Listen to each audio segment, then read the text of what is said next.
Good afternoon, everyone. My name is Hugo Arroyo. I am um, presenting on behalf of the Cook County Assessor's Office. We thank you for joining us. We will begin in a few moments.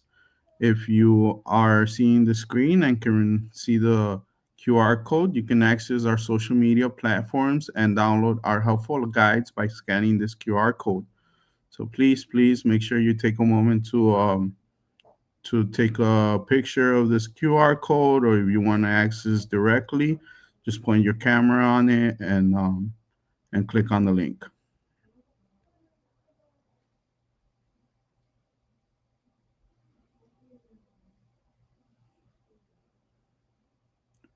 Okay. With that being said, we are on our way. Um, we're here to help you understand your reassessment. Today we are doing this for the Niles Township. We are aware that you're receiving your assessment letters. If you haven't gotten them yet, you will be getting them.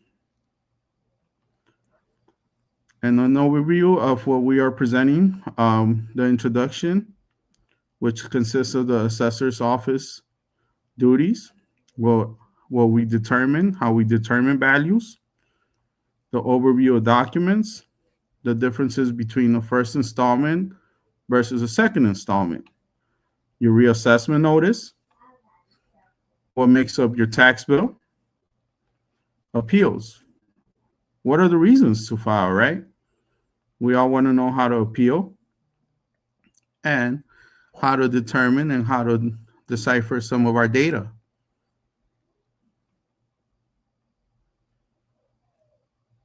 We'll continue with the introduction. Meet the assessor. This is Cook County Assessors Fritz Kagi.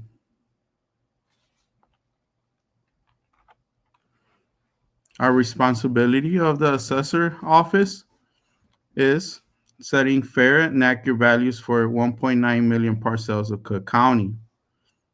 The value of these properties is not determined on an individual basis, but rather by a mass appraisal system. We administer property tax savings exemptions that may contribute to lowering your property tax bill. On our next slide, you see that we list the things that we don't do. We don't set your tax rates. We don't set your levies. We don't mail out tax bills. And we do not decide the balance of your tax bill.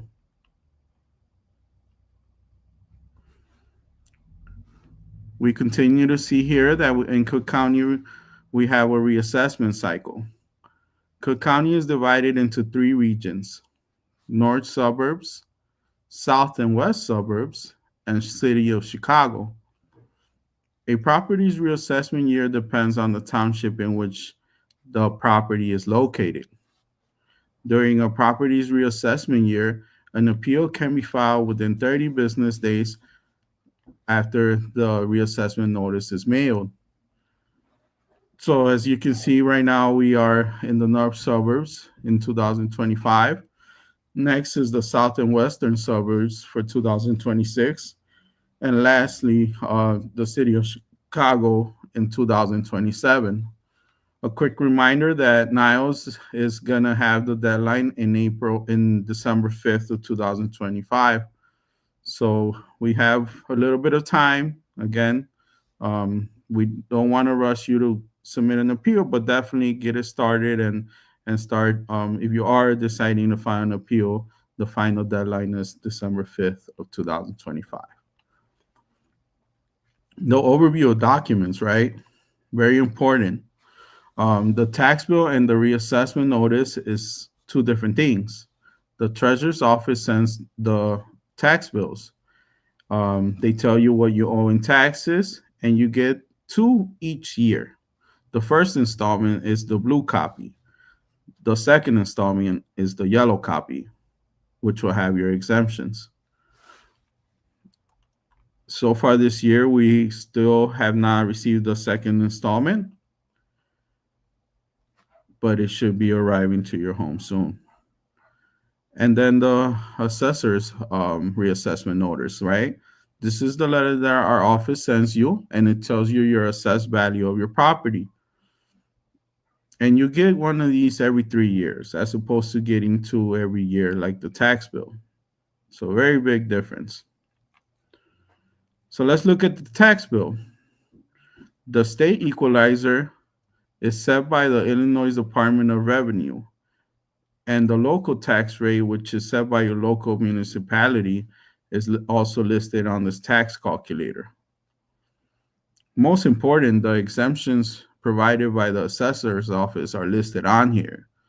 So on this example, the amount is zero. So very, very, very important that if you feel like you're missing exemptions, you visit our website. It's www.cookcounty.assessor.il.gov/exemptions. So you would see that if you are receiving or are entitled to an exemption, this is where you would see the amount.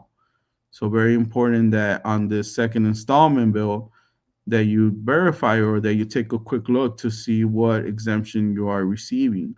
If you are a new homeowner or you just bought a new property, you may see that a previous owner had the exemption already, and that's fine. You're entitled to that exemption, but eventually you will have to apply for the exemptions that you qualify for as the new homeowner. Where your money goes. So here's a breakdown. The Cook County Treasurer's Office now gives you a breakdown on where your money goes and notates the changes of each taxing district. As you can see here, your money goes into very multiple taxing districts, some being less than others. And also on here, you can compare the years.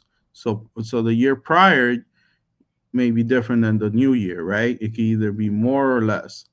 But most important here, they're all listed and you're able to make that comparison on your own. So the reassessment notice has a few things you can look for. First of all, your PIN number, right? This is very important because your property has an individual PIN. And then also your estimated fair market value. This is the value that you're getting from our office. So it's very important that you take a look at and become familiar of what that amount is. The neighborhood code and the property characteristics. These are the information that we have for your home. You're probably going to be able to know more about your home than us, but this is what we have as far as your characteristics. And the assessed value. On this part, you'll see the assessment history and your property market value. And then finally, the deadline, right? December 5th for Niles is the deadline. This year, your appeal deadline is December 5th of 2025. Residential assessment notice. What to look for on your reassessment notice. Please, very important that you check on the history of your exemptions here. A lot of times we don't know what these exemptions can be.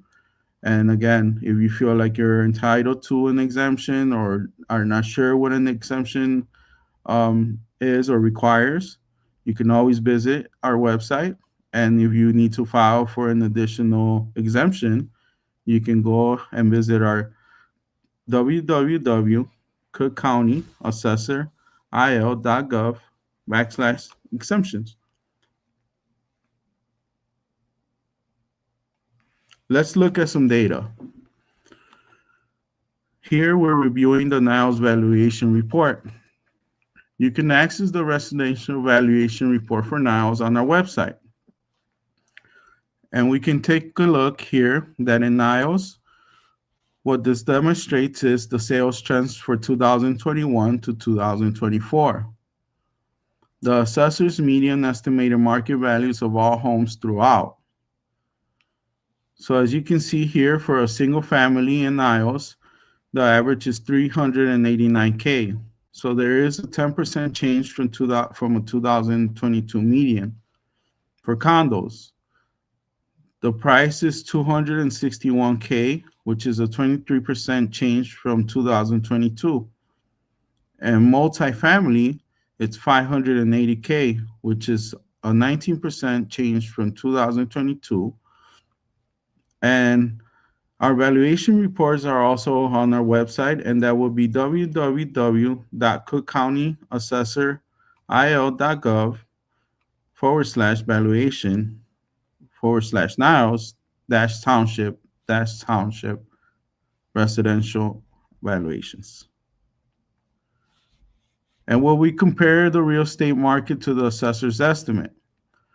Assess the residential valuation report for Niles. We identify your neighborhood code. We click on your neighborhood code and we compare recent sales to the assessor's estimated property values. So here with your individual neighborhood code, you will see that that small map in the middle will pinpoint the code, your neighborhood code. So it'll give you more stats and it'll give you all the sales in that neighborhood code.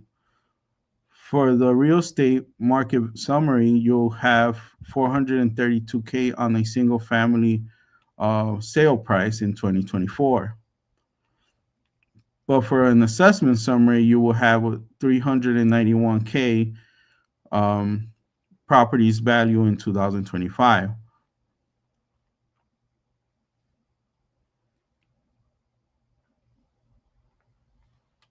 And then here's another data tool, which refers to the most recent sales. And this is a question that we get a lot. And it's, how did the assessor's model estimate my home value?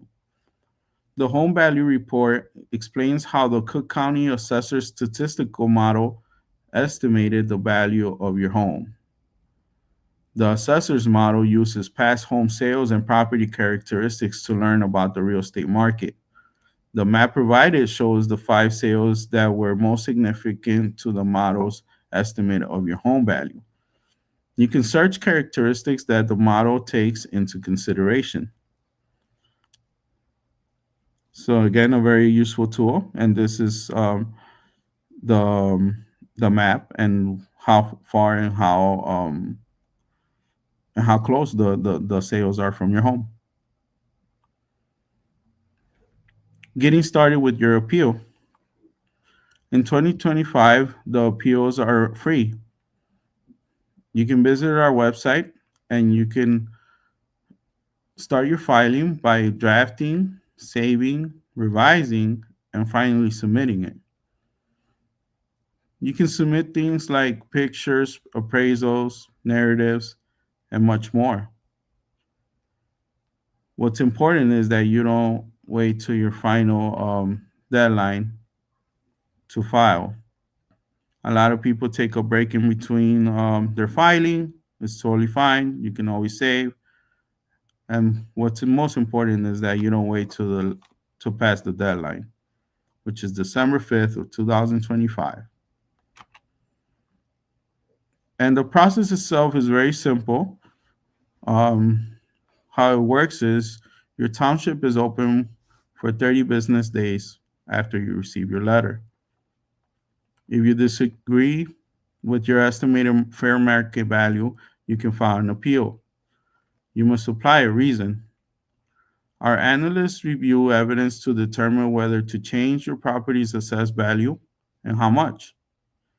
Analysts also make a decision about your appeal. You will either get a decrease or no change to your assessed valuation. And the reasons to file an appeal. Number one is the lack of uniformity. The assessment says your property value is different from similar homes. In this example, we have a neighbor that has a home that's the exact same model as their neighbor and is valued much lower, but was valued much lower. So the neighbor that has the higher value will be upset if they found out that they have a neighbor that has a lower value. So they will file for an appeal to make things uniform and even, right? So the second example is an overvaluation. The assessment says your property's value is higher than what you could sell it for. So the example is that the home it had no major rehab or would not sell for what the newer homes are sold around the area. So it would be totally overvalued. On the third example, we have a assessment that lists incorrect information about the property, and if it has that incorrect information, the assessment notice can have things like 500 square foot larger than it really is. So therefore, you will file an appeal for that um, property incorrection. How to file online?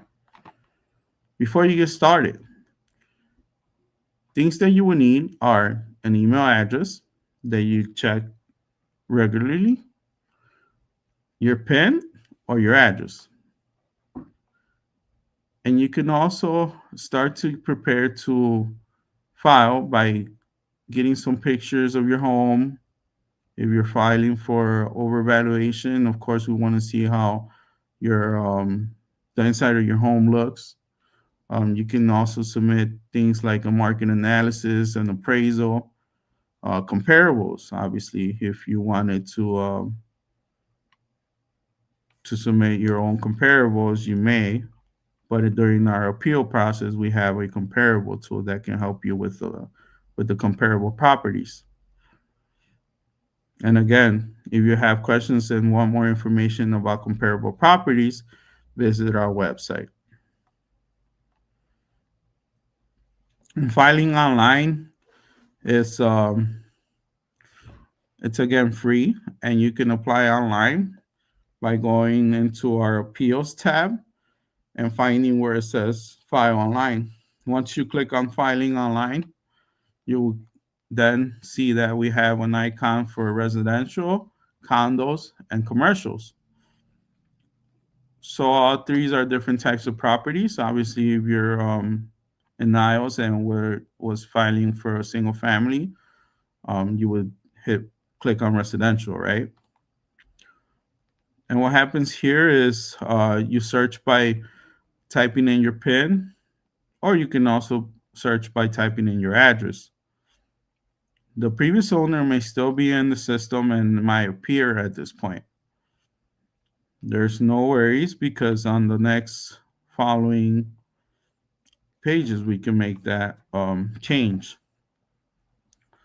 On this page, you'll see that the most important thing here is when your appeals and when your appeal deadline is. You will continue to click on these check boxes to continue to agree and adhere to the terms, and make sure you read all of the official rules, and you hit next. On this specific page, if you feel like there is a characteristic that was incorrect for prior years, you would click and determine which year you feel like that characteristic was incorrect for. On this other page, we have that if you have a lot that has multiple pins, this is where you would add a additional pin that your property may have. But if it doesn't, it's just the one pin, then you hit next. And then the filer type, right? We have that you are a taxpayer. If you are going with an attorney, there may be fees. But if you're filing as an owner or a taxpayer, it's free. So on this next page, at the very top, you'll see that there's a taxpayer owner tab, right? Right below, there's a hamburger icon that you can click on to make a change, to find a name. But if you don't see your name, you can check the box below it to correct the name of to put your name. You know, if you are like a new owner, or perhaps your name doesn't appear, you can click the box and then continue to make those changes. Very important that you put your most recent phone number and your email address, right? You do have the options to receive reminders about the property and updates from our office. Moving on to the next page, you have your property characteristics. On here, you only want to make a change if something is incorrect. For the most part, it's already pretty much filled out. But if you help us out by putting things like the number of total units and whether you have central air or maybe even solar heating, those are the choices that you will have to put. And then on the next page, we have the filing online, right? Um, you have the ability to put a number for your home. So if you were to sell your home today, what would be a good number for you? Um, and that's just a very big example, but for the most part, is showing you the market, the fair market value, which is the number that we came up with, and the number that you would want to get it lower to, right next to right next to that tab. And as I mentioned earlier, when you're filing online, you have to have a reason. You can select multiple reasons, but you also have to have an explanation for each reason. So if you take a look at the very top of the page, you'll have the reasons. There are more of the three reasons that we went over, but again, it's very important that you have something in mind. So if you're doing a revaluation and you know that um, your kitchen hasn't been updated, your bathroom hasn't been updated, perhaps in the basement there's anything that you would like for us to know about, that can all be included, and that could be all part of an overvaluation, especially if it hasn't gotten remodeled. And then for the bottom part, just select how you are using the property, whether it's a single family, whether it's an apartment complex, or mix, or a townhome duplex. Those are the choices there at the bottom.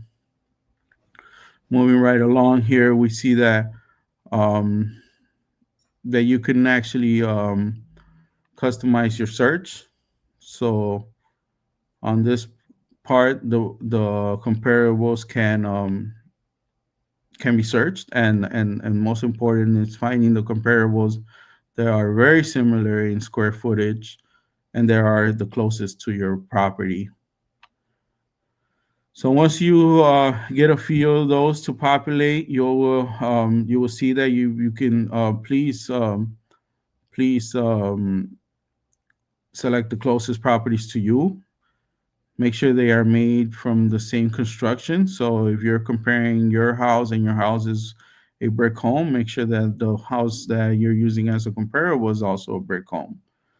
A similar square footage. So make sure the interior square footage and the land size are very close to the comparable that you are using. And also the same neighborhood code. Like I mentioned earlier, you want to make sure that this house is as close as possible to your home. Some houses are very unique, and you may not find one that's close to your home. So if that happens, don't worry about it too much, because our analysts do have the ability to find other comparables that may be outside of your neighborhood code. And then on the attachments, you can definitely submit pictures, narratives, appraisals, recent closing documentation. All you have to do is be able to upload them and attach them to the filing. So here, where it says appeal narrative, you can select the files that you need to upload to your with your appeal. And as long as you get all of these things together by December 5th of this year, it'll be submitted along with your appeal. On our very last page, you'll see that you have a tab for your name and phone and email confirmation. So make sure you type all of that information in. Also, on the top right, you'll see your PIN number, your appeal filing ID, and yeah, you're one step closer to wrapping up your appeal. On this um, on this notice here, you'll see that they're asking you if you want to submit this filing. So be very cautious with this, because once you hit yes, you are wrapping up your appeal and you basically getting ready to wait for the results. So yeah, a lot of us walk away at this point and save it, and then come back to the appeal a few days before the filing is done. The deadline is December 5th, so you do have until December 5th to submit your appeal. And then once you hit yes, you will see that you get a filing ID number. This will also indicate that you will soon get an email, a confirmation email that you're done with your appeal. And of course, if you win your appeal, your new value will be reflected on your second installment bill for 2026. Once again, the deadline for Niles is December 5th of 2025. And then if you're still on our website and you want to take a look at what the property's history looks like, you're more than welcome. A lot of us don't know a little bit of history about our properties, but most of us do. Um, but again, it's important to kind of just take a look. You can see the exemption history, appeal history, assessment history, and read about your reassessment.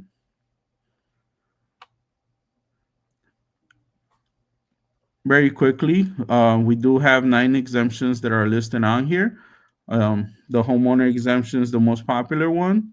We follow it up with the senior exemption, the senior freeze exemption, the veterans with disabilities exemption, returning veterans exemption, World War II veteran exemption, person with disability exemption, long-time occupant exemption, and the home improvement exemption. We are here to help. Please contact us. Don't hesitate to call us at 312-443-7550. You can connect with us on social media, or you can visit any of our locations. We have a Chicago, a Markham Courthouse, which is temporarily closed for renovations, Skokie, and a Bridgeview location. You you can also sign up on our website to receive emails and updates from our office and anything that has to do with your township. At this moment, I would like to thank everyone for their time and for joining us this evening. If you have any questions, please drop them in the chat so I can try my best to answer them.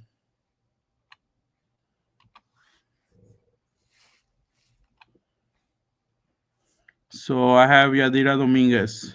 If basement doesn't count as footage of the house, then why do you need to list if basement is finished or not finished? That's a very good question, Yadira. Yeah, you're absolutely right. We do only look at the livable square footage of your home. So if basement, whether the basement is finished or not finished, would make no difference to my understanding. So that square footage is already on it's included for your total square footage. So from what I understand, it doesn't matter whether it's finished or unfinished because it's not considered livable. So so yeah, I hope that answers your question.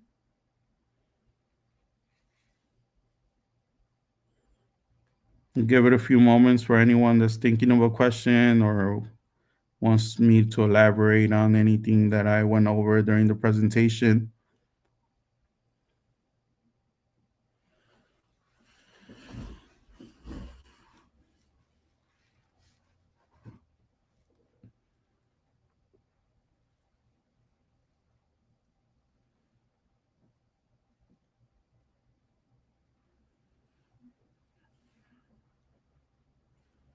Give it just a few more seconds in case anybody's thinking or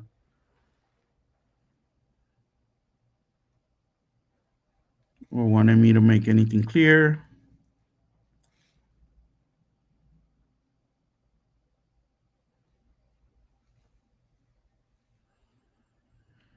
All right, without further ado, thank you again very much for allowing me your homes through the screen, and I hope to hear from you guys soon. Don't forget the deadline is December 5th. So please reach out if you need to make an appointment. Feel free to come into any of our office or call us.